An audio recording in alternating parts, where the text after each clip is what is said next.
आज हम कक्षा 11 के लिए मोल संकल्पना, मोल कंसेप्ट के बारे में बात करने जा रहे हैं। आइए देखते हैं किस तरीके से मोल का क्या मतलब होता है। तो मोल जो होता है, जैसे कि इसका डेफिनेशन है, किसी पदार्थ की वह मात्रा जिसमें 6.022 × 10⁻23 परमाणु, अणु या आयन होते हैं, एक मोल कहलाता है। लेकिन ये एक मोल जो है वैसे तो पदार्थ की मात्रा का एक मात्रक है।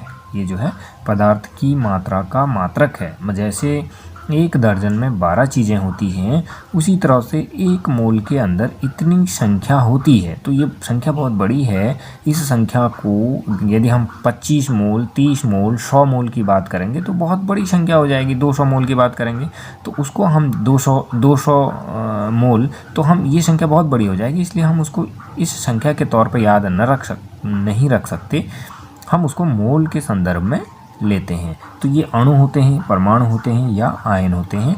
जैसे कि एक दर्जन में 12 होते हैं, उसी तरह से एक मोल में 6.022 × 10⁻23 अणु, परमाणु या आयन होते हैं। आगे बढ़ते हैं। जैसे उदाहरण के लिए हाइड्रोजन परमाणु के एक मोल का अर्थ है 6.022 × 10⁻23 हाइड्रोजन परमाणु। यहाँ पर ध्यान देने वाली बात है। दूसरी तरफ हमने लिखा H2। अब H2 क्या है? एक अणु है। यहाँ पे क्या था? परमाणु था, तो हमने यहाँ पर परमाणु की बात की। यहाँ पे H2 क्या है? अणु है। तो एक मोल H2 अणु का मतलब हो जाएगा इतने हाइड्रोजन अणु, इतने हाइड्रोजन गैस के अणु। H2 जो गैस को भी निरूपित कर रहा है, तो ये जो है यहाँ पर इतने अणु हो जाएंगे। उसी तरह से एक मोल CO2 अणु, तो एक मोल CO2 अणु जो है इतने अणु हो जाएंगे। एक मोल नाइट्रोजन, ये परमाणु होंगे, N हमने दिखाया है तो परमाणु होंगे।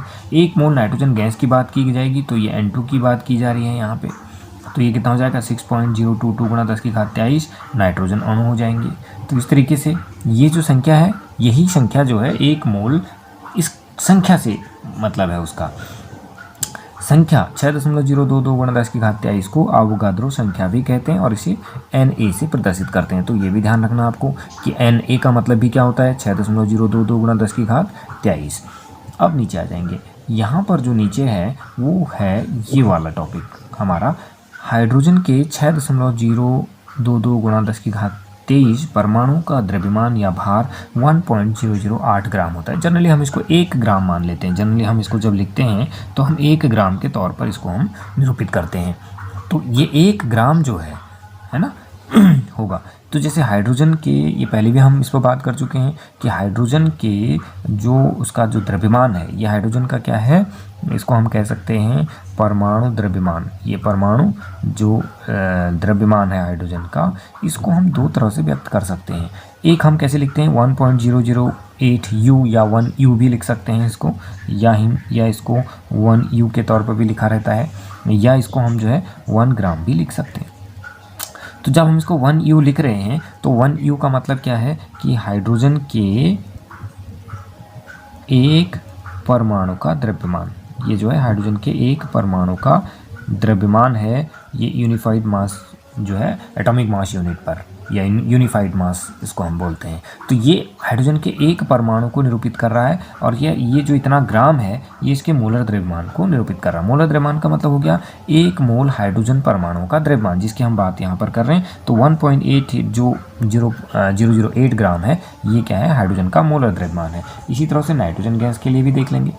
तो नाइट्रोजन गैस के लिए N2 यानी अणु है, इतने अणुओं का जो द्रव्यमान होगा वो 28 ग्राम होगा। जैसे नाइट्रोजन यहाँ पे लिखा है 14 यानी नाइट्रोजन यहाँ पे ये जो है 2 नाइट्रोजन से मिलकर बना होता है। इस तरीके से 2 नाइट्रोजन से मिलकर बना होता है, तो इसलिए 14 + 14 28 यूनिट या AMU। तो ये क्या हो जाएगा? एक N2 अणु का जो है द्रव्यमान होगा। ये क्या है? नाइट्रोजन का जो है द्रव्यमान है, परमाणु द्रव्यमान है, यानी अणु द्रव्यमान, आणविक द्रव्यमान इसको आप कह सकते हैं, आणविक द्रव्यमान कह सकते हैं। आणविक द्रव्यमान है, तो आणविक द्रव्यमान को 2 तरीके से व्यक्त किया जा सकता है, यानी 28 यूनिट और 28 ग्राम, 28 AMU। यानी एक नाइट्रोजन अणु का यदि हम एक नाइट्रोजन अणु का आणविक द्रव्यमान की बात करेंगे तो 28 यूनिट होगा। और यदि हम जो है 6.022 × 10⁻23 अणुओं की बात करेंगे, अणुओं के द्रव्यमान की बात करेंगे, तो वो कितना आएगा? 28 ग्राम आएगा। अब है मोलों की संख्या ज्ञात करना। मोलों की संख्या ज्ञात करना। मोलों की संख्या को हम n से निरूपित करते हैं। तो कैसे मोलों की संख्या ज्ञात की जाती है? यदि पदार्थ का द्रव्यमान दिया गया हो, यदि आपको किसी पदार्थ का कोई द्रव्यमान दिया गया हो तो मोलों की संख्या हम कैसे ज्ञात करेंगे?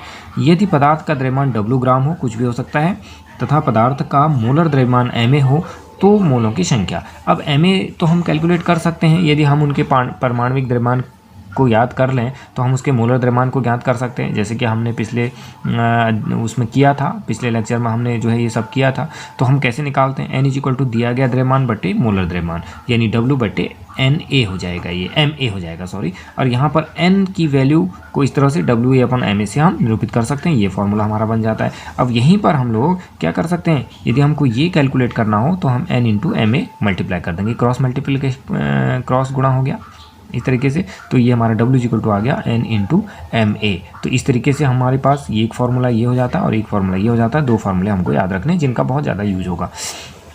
आगे चलते हैं, यानी कणों, परमाणु, अणु या आयन की संख्या ज्ञात करना। अगर हमको ये क्वेश्चंस में मिलता है कि हम कैसे संख्या इनकी ज्ञात करेंगे तो इसको देखेंगे। यदि मोलों की संख्या n हो, यानी मोलों की संख्या n हो, कोई भी मोल हम n कैसे निकाल सकते हैं? इस फॉर्मूले के जरिए निकाल सकते हैं आप।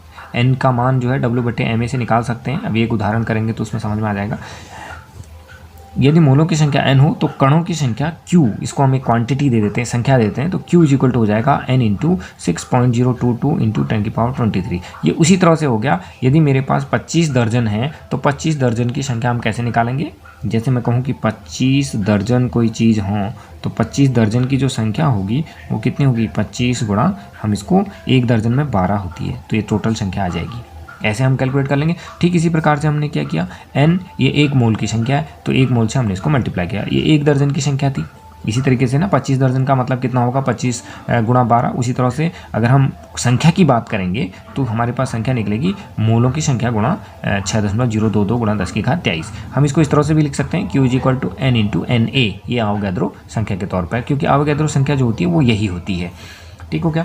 आगे चलते हैं, एक हमारे पास क्वेश्चन है, देखेंगे कि 22 ग्राम CO2 में मोलों की संख्या तथा अणुओं की संख्या ज्ञात कीजिए। अभी हमारे पास दोनों चीज़ें आ गई, यानी मोलों की संख्या भी निकालनी है और क्वांटिटी भी निकालनी है। मोलों की संख्या भी निकालनी है और ये Q भी निकालना है। यानी हम मोलों की संख्या को हम क्या लिखते हैं? n, और ये अणुओं की संख्या को हम क्या लिखते हैं? Q। ये जो भी हो, अणुओं की संख्या से मतलब ही नहीं है, हमारा Q जो है परमाणुओं की संख्या के लिए भी आएगा, अणुओं की संख्या के लिए भी आएगा, आयनों की संख्या के लिए भी आएगा। तो अब हम यहाँ पर CO2 का मोलर द्रव्यमान ज्ञात कर लेते हैं। हमने लिया 12, यानी C 12 हो गया, ऑक्सीजन का कितना हो गया? 2 गुणा 16, तो टोटल मिला करके कितना हो गया? 36 ग्राम। तो 36 ग्राम का मतलब हो गया ये इसका मोलर द्रव्यमान हो गया। हम इसको ग्राम में ले रहे हैं, यूनिट में नहीं ले रहे हैं, यू में नहीं ले रहे हैं। अब यहाँ पर W बराबर हमारा कितना है? 22 ग्राम। W कितना है? ये 22 ग्राम दे रखा है, यानी दिया गया द्रव्यमान। W क्या है? दिया गया द्रव्यमान हमको 22 ग्राम दे रखा है। तो ये हमारा फॉर्मूला हो जाएगा n into W upon Ma। तो W अपॉन Ma हो गया 22/44, कितना आ गया? 1/2 या 0.5 मोल आ गया, हो गया। ये कैंसिल हो गया यहाँ पर से 1/2। अब है CO2 में अणुओं की संख्या, CO2 अणुओं की संख्या। तो Q इज इक्वल टू मेरे पास क्या था? n इंटू 6.022 गुणा 10⁻23। तो n की वैल्यू कितनी आई थी मेरे पास? 1/2। n की वैल्यू कितनी आई? ये 1/2 आई। तो 1/2 गुणा 6.022 गुणा 10⁻23, तो इसको मैंने इसे डिवाइड कर दिया, 2 से डिवाइड किया तो 2 3 6 आ जाएगा, 011 इंटू 10⁻23। यानी हमारे पास जो 22 ग्राम CO2 होगा उसमें जो CO2 के अणु मौजूद होंगे वो कितना होगा? इतने अणु मौजूद होंगे, 3.011 इंटू 10⁻23 अणु हमारे जो हैं 22 ग्राम CO2 के अंदर मौजूद रहेंगे।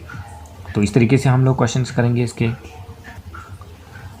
अगला एग्जाम्पल है 52 यूनिट। अब यहाँ पर ग्राम नहीं दे रखा है आपको, 52 यूनिट दे रखा है। 52 ग्राम होता तो बात अलग होती। तो हम लोग यहाँ देखेंगे कि हमें क्या दिया गया, 52 यूनिट दिया गया है या AMU दिया गया है, ये दोनों चीज़ एक ही होगी। 52 यूनिट हीलियम में परमाणुओं की संख्या ज्ञात कीजिए। अब हीलियम का जो परमाणु द्रव्यमान होता है उसको हम इस तरह से व्यक्त करते हैं, यानी वो कितना होता है? 4 ग्राम 4 होता है ना। उसको हम दो तरह से व्यक्त कर सकते हैं, 4 यूनिट और 4 ग्राम। दो तरीके से व्यक्त करते हैं, 4 यूनिट में लिख सकते हैं या 4 ग्राम में लिख सकते हैं। तो 4 यूनिट का मतलब होता है 1 हीलियम परमाणु का द्रव्यमान, और 4 ग्राम का मतलब हो गया 1 मोल हीलियम परमाणु का द्रव्यमान। तो अब हमारे पास क्वेश्चन है 52 यूनिट के लिए, तो हम सबसे पहले क्या लिखेंगे? 4 यूनिट हीलियम में परमाणु की संख्या कितनी हो जाएगी? 1, यहाँ से आ गया। दूसरा हो गया 1 यूनिट में निकाला आपने, कितना हो गया? 1/4 हो गया। सिंपल सा मैथ का क्वेश्चन हो गया। 52 यूनिट हीलियम में हो गया सीधे 1/4 गुणा 52 बराबर कितना आ गया? 13 परमाणु। तो इस दो तरह के क्वेश्चन इसमें आपको मिलेंगे। तो आगे आपको जो है इसमें अभ्यास प्रश्न मिलेंगे।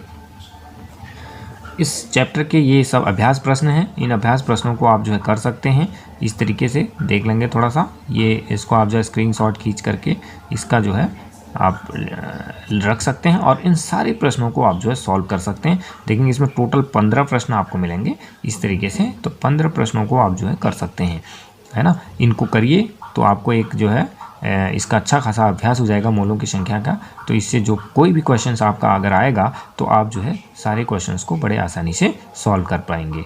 Thank you.